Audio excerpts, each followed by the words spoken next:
Organizer sa Green Loop Experiment mibutyag nga 99% sa mga partisipante satisfied sa road sharing. Apan sito mibutyag nga nasinati ang grabbing traffic ato sa aktibidad. Si Daryl Anunciado sa report. Cebu City Traffic Operations Management mibutyag nga nasinati ang grabbing traffic ato sa pagpahigayon sa Green Loop Experiment sa syudad sa Sugbo kagahapon.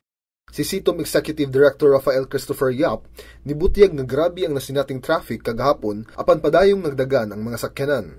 Ang CITOM nakaobserbar og hapit 4 ka oras nga grabing traffic apan moving kini sa May Osmeña Boulevard, Iscarrio Street, General Maxilom Avenue ug Gorordo Avenue. Diin ang walang lane sa maong mga dalan mao gigamit sa mga sakyanan og gihimong two-way. Samtang ang tuong lane gipaambit ngadto sa mga bikers, skaters ug mga bata nga gisakay og strollers ug uban pa.